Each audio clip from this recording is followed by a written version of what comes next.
Zinsisi TV. First time timve kuti kodi tipulumutsa bwanji chuma chathu komanso timanga bwanji anthu amene akupanga zinthu zosokonekera mdziko mwathu. How are we going to save our nation? Dziko lathu lisintha, and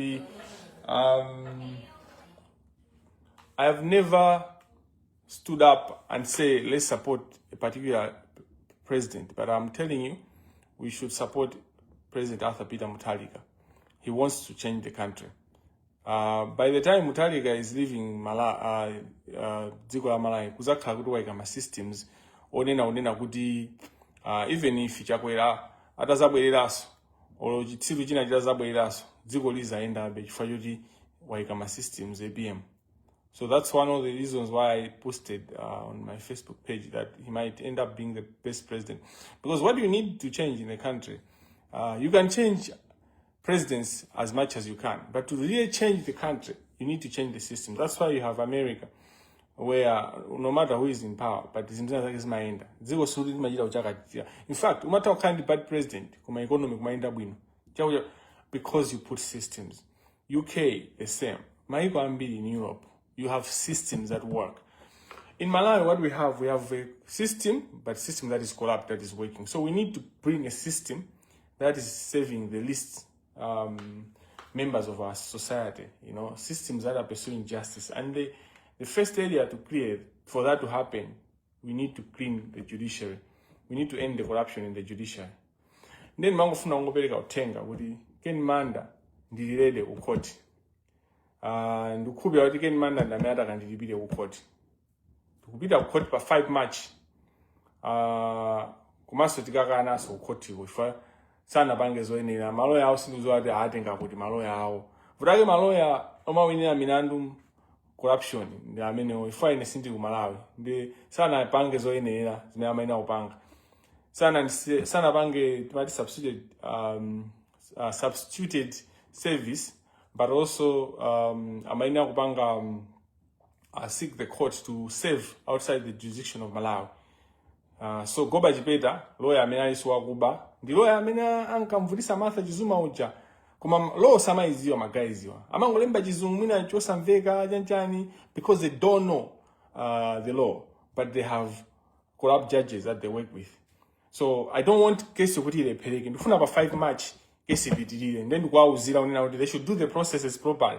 Apange substitute service because they will save through email. Ngakhale ma documents ndi now kuma nditha wakakana pa court kunena kuti sana ndi save because they haven't followed the law. But at the same time they're supposed to do what we call to seek court order to save outside jurisdiction because in a single Malawi, so they have to save outside jurisdiction. Komanso lawyer aminanga ndimira gift chimo anamenyedwa gamu lake naswedwa file anatibera ne panopa ndibe file koma ndikunena kuti ndipita ndekha kukotiwa fama lawyer wina lese wakuthawa sindikupitira ndekha out of choice. I'm going to represent myself because no lawyer wants to represent me. That's the reality. Because they're afraid of the system. So unless I find an international lawyer, but I can't afford an international lawyer, neither can I if I was not even affording a local lawyer. But I'm a lawyer myself. The reason why I did not want to represent myself is because the corrupt system would change the tune to say, anapanga mistake kuziminaeka. So I was avoiding that. But I've found a strategy. I want to meet Ken Manda in court. And still will make a woman up at 5 March. I'll share the documents. My documents in industry when you go through Chinese. Through one media. I mean, I'm in story. I'm story. And those guys are trying to think that they'll scare me, they'll silence me. Muziwa kuti case manager Manda ujandi face chabe. Kuma kumene kuja kuti attorney general panopa joinana. Kuli maloya osamenda achua. Ajinaka kazimpatike George kazimpatike. In fact George kazimpatike anamuza lawyer wanga ine kunena kuti George kazimpatike ndo MCP. Lawyer wanga gift chimo amene azipereka kuti andimi ndo MCP. Ndipo anamuza direct kunena kuti kamangira timufinya. Ndipo tikamufinya iwe ngati kumuyimirira iweso tikufinya limozi tikuphelani limozi. Simple as that, you know. Mukayangana, if you go back, office ma attorney general, I mean not office ma attorney general, office ma minister of justice, mubeza mulikata yanga ya complaint ya ma threat amene nalandira kuchokera kwa jina Khombe amene amando opyeza because I was calling out attorney general Thabo Chakaka Nyinenda pa corruption imene amapanga, and corruption imene sikuti information yake ya ilipo. If I was calling out anthu amene anali mboma la MCP nthawi imene jayo anthu akuphedwa ku Malawi, anthu akumenyedwa, anthu akulephera kupanga mademo. I was calling out. You can check on my page. What was I driving at? Anyina kazimpatike anamuza chimowa kunena kuti kamangira timaliza ndipo iweyo ngati ukumuyimirira tikumalizira limozi pokuphwanyani sayang'ana nkhope. Zimene zinachitika zija mmene ananena chimowa kuti anamulanda chanchani ku polisi kesi sikuoneka bwinobwino. Malawi Law Society is not following up on the issue. Malawi Law Society, to me, it's Malawi Lawless Society. It's no longer Malawi Law Society. For years, actually, Malawi Law Society is now Malawi Lawless Society. Today's this breakfast, nika breakfast jabe akaka. Ndemo ngoziwa kunena kuti kuyaka masana and maspalancha nena judiciary yose. Ndipo nanena na High Court ndi Supreme Court so muphatikizepo Industrial Relations Court anthu ambiri amene ali ndi milandu yawo ndi ma employers awo komanso mina ma employers amene ali ndi milandu ndi ma employees awo makesi awo samayenda bwinobwino. The Industrial Relations Court so point out zigawenga zakumeneko komanso ngati amalawi mukuyenera muziwe bwinobwino kuti kodi ena amene amazembesa chilungamo ndi ndani kumakoti kunde mwina kumasilindika chilowose achifanya anthu ndi ambiri. Komano chimene ndikupempha ineyo ndionena kuti live ikayamba pa page panga pali about followers about 110,000 or 111,000. So the rule will be I'll start mentioning the names of the judges if we have a minimum of 15% of the followership. So I want, let's make this big. I'm calling out, Zinsisi, where are you? What do you know about Zinsisi? What do you do by social media? Because in your Zinsisi Malawi, Generation Z, this is the issue that you should take to task. This is the issue you know, my Zinsisi mind do pusa kwambiri. And who's in no Fredo Kisaka panga posti benzi yake. Mubeza majenzi pa menepo. They will not even ask with benzi kapena GB wa gulandama zingati. How much do you earn a month, Fredo Kis? What are your tax returns? Kunsongo umene mumapereka. Gali moto insongo ake wachokera pati. Ndipo pam ineyo I'm calling APM kuti Mr. President musaonjezere misongo yoapanga Malawi. Ineyo dziko lija kuti mupange ndalama zimene zikufunika. Kungotolera ndalama mmene zimayenera kutoleredwa. Ndipo madera osiyana even pa social media apapa kuli panopa is growing, it's an growing industry. Anthu amene akumakhani ma podcast awene azipereka nsongo for earning. So you don't need kuti muonjezere muaphwanyeso Malawi so ndijanja. That's my thinking. Because I think that we are increasing kutolera pamene ka space kamene tikuena kutolera sitikutoleraso komanso tikatolera sitikutolera bwinobwino komanso zimene sinatolere bwinobwino zikulowa mthumba mwa attorney general Frank Mbeta ndi azinzake zikulowa mthumba mwa Felix Tamblas siziyenda atu zimenezoso. Choyambira pa breakfast imene ndichionena kuti unana mai ndipo ndifopusa muchenjera. I said 2 years ago, I don't know, you should go back to my live anga bene mabanga. Then now that ndipanga push ndikugogoderani. Tigogodera izizi. Likely enough whatever sa APM.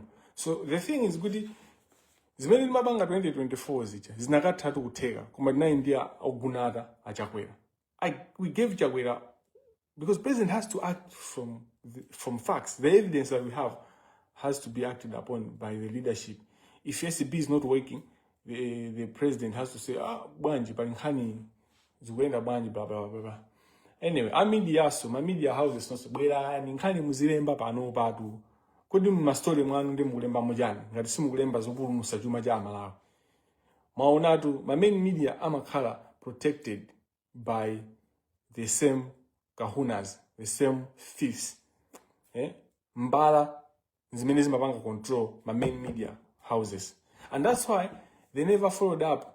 Kuti titamaliza kupanga ma submissions atu ku Judicial Service Commission. The next day yake kunapeza kuti unaphwanyidwa, kunali kutaphwanyidwa kumene kuja. Chani chitimati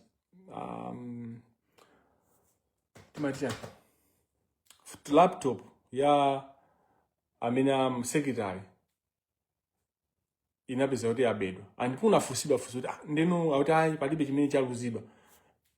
Nkhani imene jayo a media, did you follow it up? Chabwino inu ya auti current tafufuzani kuti kodi kumene kujako mafailo anaswa nkhani imene ya polisi kuti lawyer wakamangira file yake inabedwa. And pamene amababo panali video zinsose zili ku police. A police nkhani ili pati. A media mukupanga chani? Mumapanga enable the corruption. You know, you enable the corrupt system. But we are like we have Nkulukuta moyo. ABM is going to change this country. Kawina afune asafune. All ABM has to do is osatengera kuti uyu ndinzanga. You don't run your country because uyu ndinzanga. Zimene zinavuta achakwera zinezo. Zomayendera kuti awa ndi mapemphera nawo kuchali chawo ndi matantani. Tatopa ifeyo Malawi IBM. And Bwino ali ndi ABM amene amaziwa chimene akupanga. Document ukampasa amawerenga samangosayina. Aina aga na ndi vuta achakwera zikabwera zosayina amangonali. Digira ndi kusamba kayo koma ndisayinira zonsezo. Ine amayankhula mwangati njewa ineyo panopa za unjewazo sindikwanisa.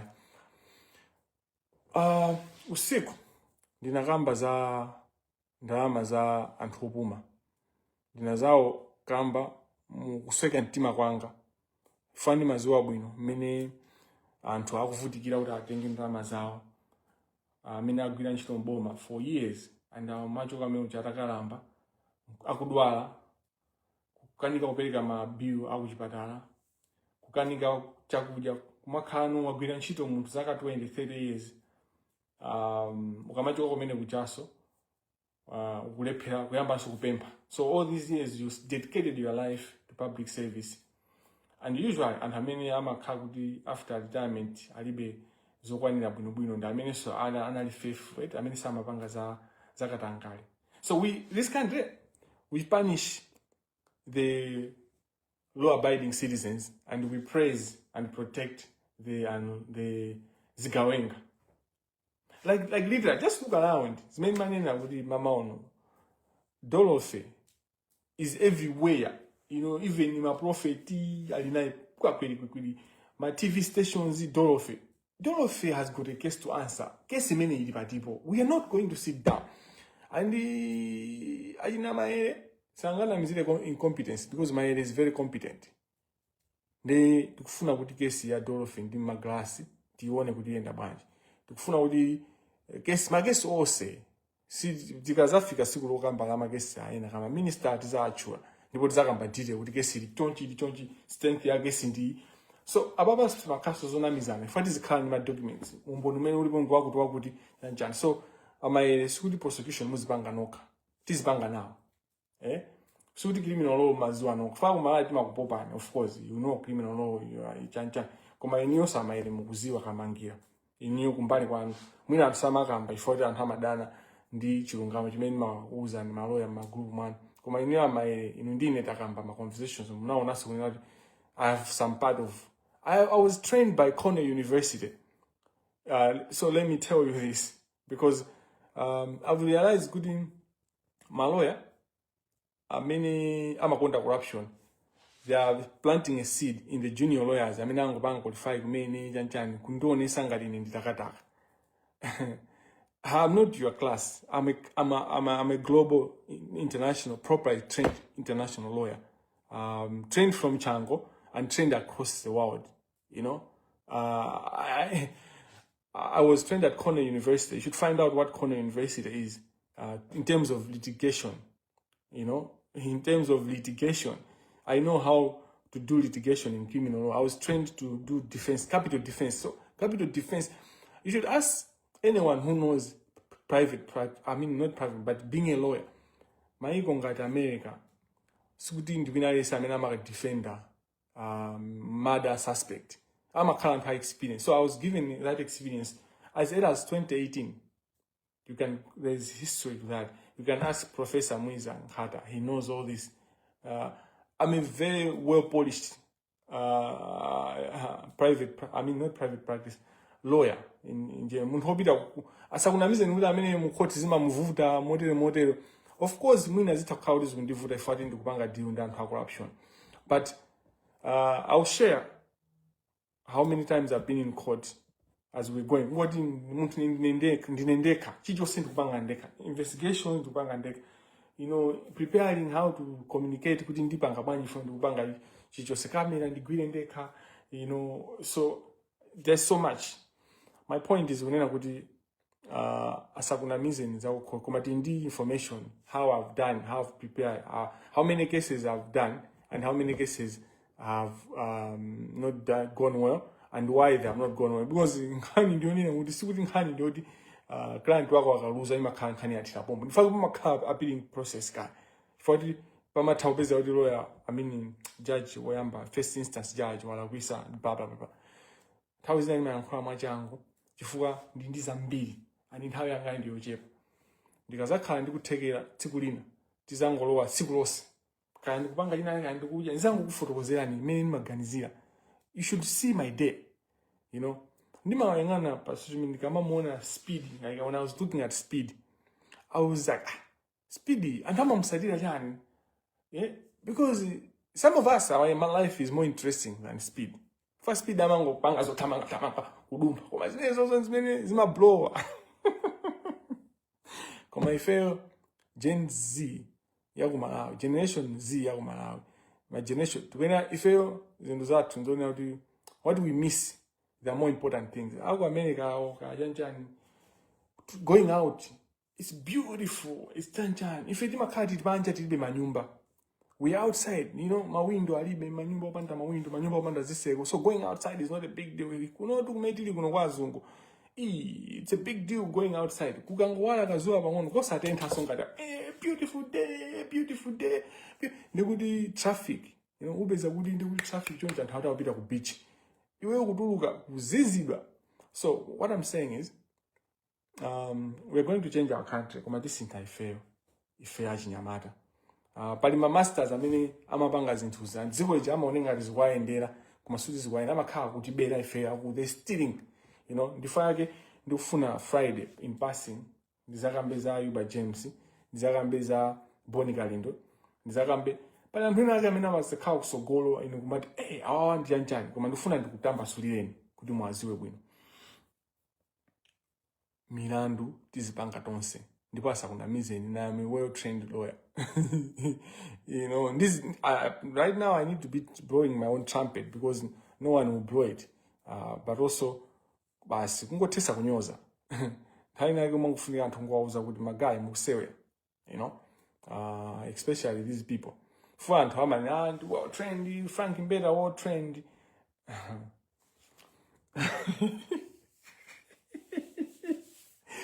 Felix Tamblas akwena achoke ku agent sayiwali zimenezwe akwena kuchoka ka atumiza anyamata achina chimbalanga kuti azilemba chanjani.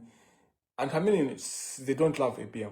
Anyone amene akumpanga defend Frank Mbeda, anyone amene akumpanga defend Tamblas, anyone amene azimpanga defend munthu amene takutani na ifeyo kunena kuti munthu ameneyo akuononga Malawi, mungoziwa zoti sakunkonda APM, sakuikonda DPP maziwa zimene zimachitika. And fun enough, I used to tell Chakwera, trashy Chakwera.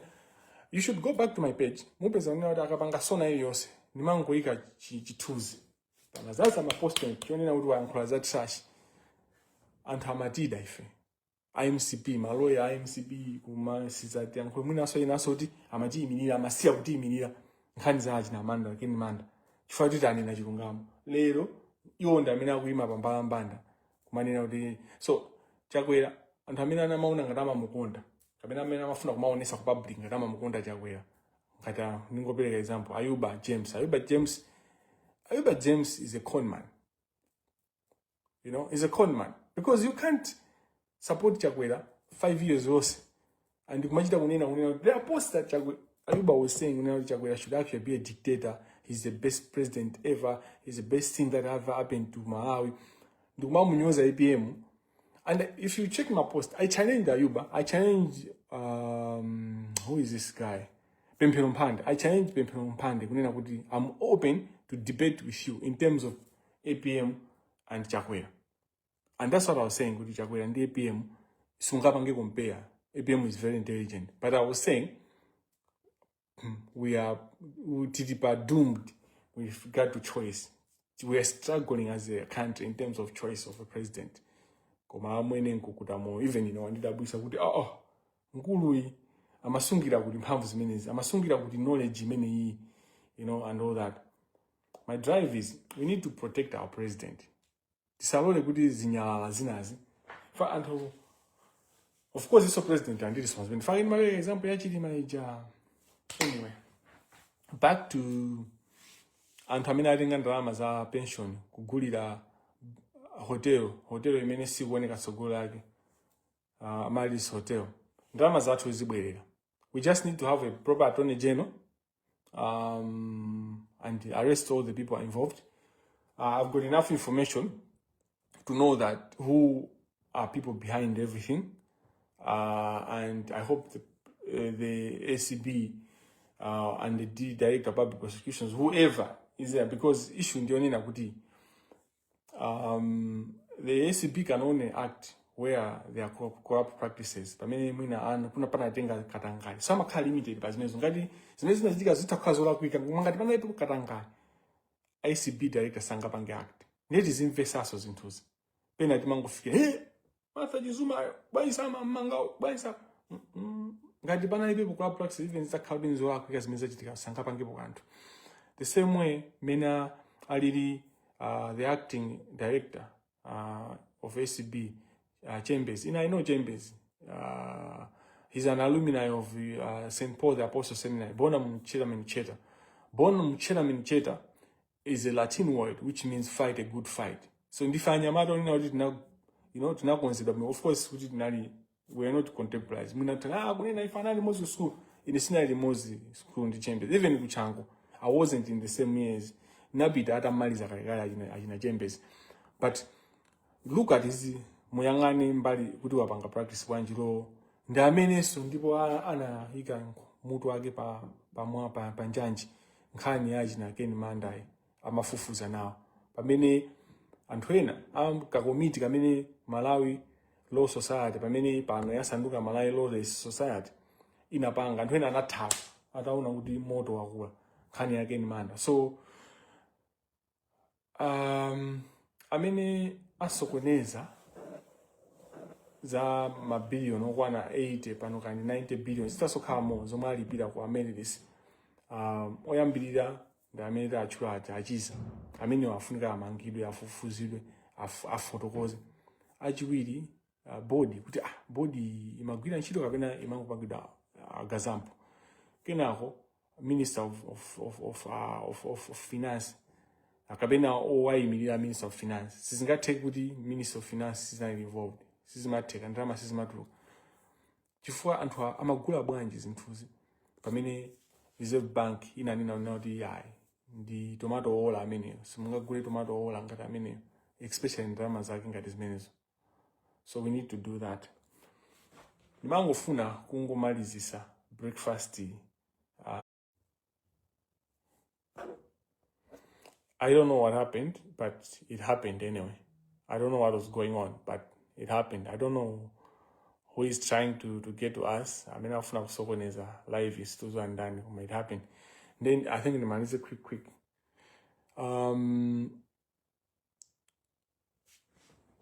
Kashot. And I'll be some investor with why am I responding to Kashot? I was responding to Kashot because he posted a picture of my dear mother, of my family. my daughter, and the child of my, the mother of my child, which put their lives in danger. That's no, this is a joke. Olada banga zimezo jitiru, umaina ujipa sambama, ujita kaya kudindi jitiru, umaina ujipa sambama. There will be consequences to what he did, posting my family in this state of affairs, by Facebook, in the heat of the moment. But Amalawi, mubange go back. Mubeza nina kudi recently, chisambele amabanga celebrate birthday, and akashudana alemba kunina kudi auti ananda 50,000 kutoka kwa achisambele. Khadu zimene analemba zimezo. Facebook sima iwala mmadere. Achisambele aliyesa amaziwa kuti ndi nzake wapona kita chonchi. Amaenda limodzi ndi wapona kita. China chilichonse. Ndipo pa Facebook usalemba kunena kuti ananditumizira wapona kita 1 million kuti akazipepese kachanchani. Magriminals ako Malawi eti amasidwa nkumapanga matama ngati amene nkumapanga zopusa ngati zimenezi. Chonde nkulukuta moyo tatisinthireni Malawi. Can you sanitize the country? We shouldn't have criminals kumati pangira matama kuti ndeta kumati pasa ife middle finger, because what Chisambele is doing is giving us a middle finger. Who doesn't know that Chisambele had a case yama shares, ndipo case imene inafika mpaka ku Supreme Court, and who sat on that case? Chikopa ka. And who doesn't know that Chikopa is close to Chisambele? So criminality yaku Malawi si oti ndioni na kuti tipase ni umboni. Ndeni mafuna kunena kuti pamene tikukonzekera live ya masana ya lunch kalanchawa kamene kondeka khako kunga bwino kamene kokonde muzo tikakha kunga bwino titambasula kuti uyu ndiwakatangale muziwe kunena kuti live imeneyo ikamatha within a week tilemba dandaulo lopita ku SCB, because pano I trust the SCB director. So now ndikhozana kulemba ano zimakalata maumboni anga ano ndili nawo chonchi, maumboni anga ali chonchi diu zimene kupangazi. I'm not crazy, but I'm crazy for my country. I love Malawi. Even if Malawi doesn't love me, at least my daughter loves me. Her name is Malawi. But the point I'm driving at is majaji amene nabanga mention onse akwena kuti SCP aitani ndipo maumboni ndicho ndipo Malawi amene muli ndi ma information ena onse tibanga call for people to send everything.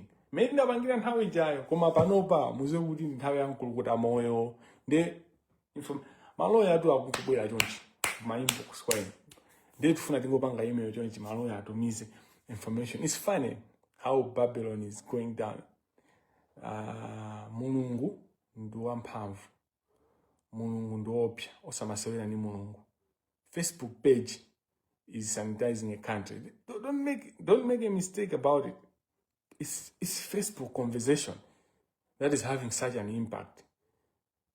In history books, we talk about a Facebook page that brought change in the country, and it's because of mulungu amayuza zonika zopanda ntchito zonyasa. That's what God does. Chimbambu chazindevu zosapesa. Ndikukusimikizirani ine cheke twa akangomangidwa jaji kandandani ologesi yanga ikangoenda bwino pa 5 March pano ndevu zimene mukuziona simuzazionaso ndikupanga promise imeneyo for in the state of affairs ya Malawi kuti sizili bwinoyi. It's a protest. Just that most of the time people do not know. Kumaso tima ine abe kuti zakudya zizilo hapa ya pakamwa hapa samasalire ndeti makameta abe pang'ono. Sezi maonenga tukupanga dama kuma hayi nditu ndevu zimene zizi tikusungira kukwiya ndi state of affairs. Ndipo akangomangidwa jaji mutangomanga mmodzi mungoti awisa APM ndi ADBB anu mungomanga mmodzi ola awiri majaji mungomanga atatu ose aku Supreme Court aja pakamozi azikakambirana kumene kongo. Yeah, but on a serious note, I would like to thank the President, Professor Arthur Peter Mutharika, who ngakhale sakuyankhula kwambiri koma zinthu zikuchitika.